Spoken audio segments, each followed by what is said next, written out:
They call me an anomaly because of who I am and what I know. But I am a poet, educated in all the classics, English literature, theology. It is assumed that people who look like me cannot read or write. But from the moment I picked up this quill, I couldn't put it down. My name is Phyllis, Phyllis Wheatley, named after the slave ship that brought me here. I remember it being so cold. I was about 7 or 8, and oh, how I missed the warmth of the sun and the joy from my home. My clothes had been torn from the journey and everything just seemed so gray. There was no color, no joy, no sun. I was so small and frail and I had been left on the dock. I didn't know what death was at the time, but I imagine I was close to it. There was cardboard nearby that I used to keep myself warm, and I just remember feeling so scared and alone. But then, not too soon later, the Wheatleys came.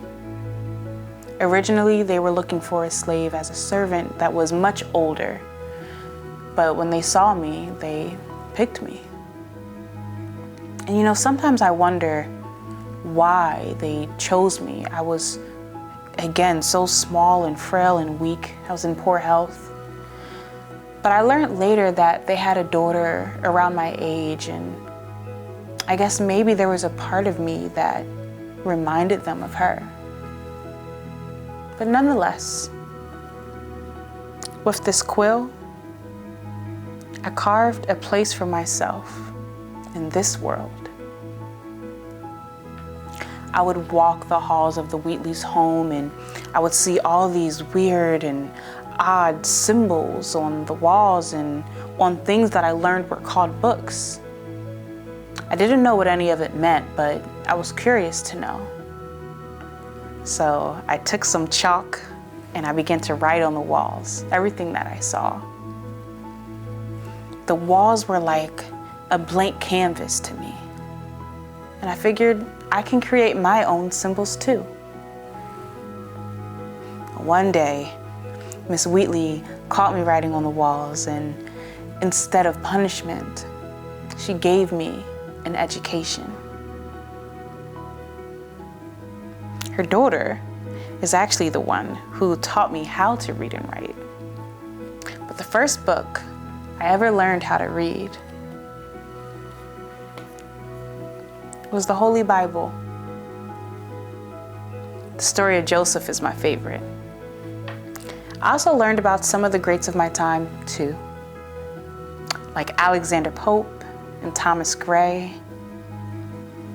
By 12, I began composing poetry of my own. And by 14, in 1767, I became the first African woman brought to America to publish a poem. Can you believe it? Me. Yes, me. Many could not. White men casted their doubts and their snares, and they didn't believe that I was the author of my own work. They wanted me to prove it. Can you believe it? Can you imagine?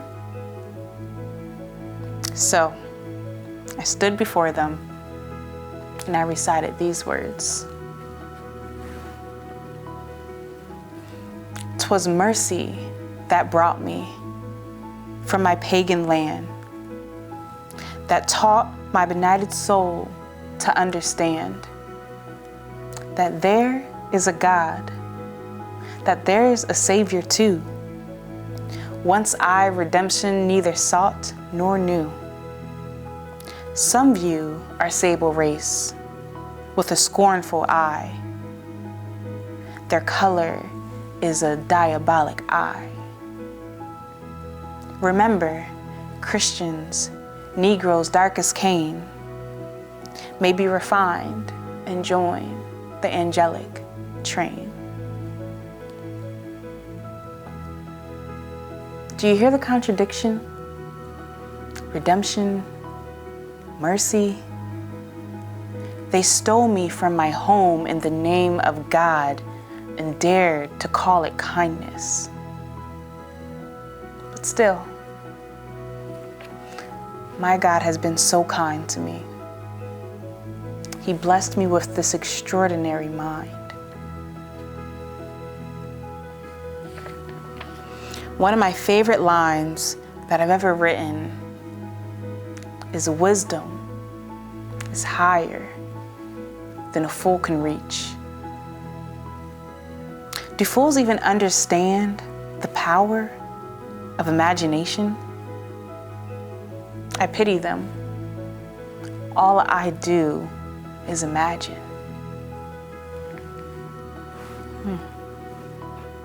Imagination. Who can sing thy force or describe the swiftness of thy course?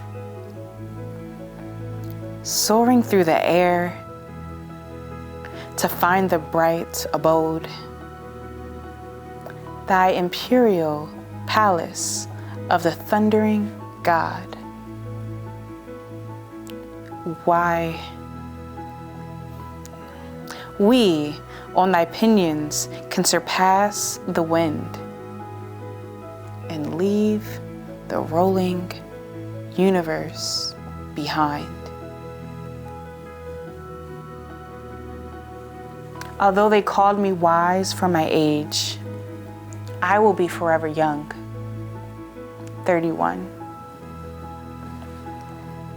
Who knew that bringing life into this world would be what ended mine?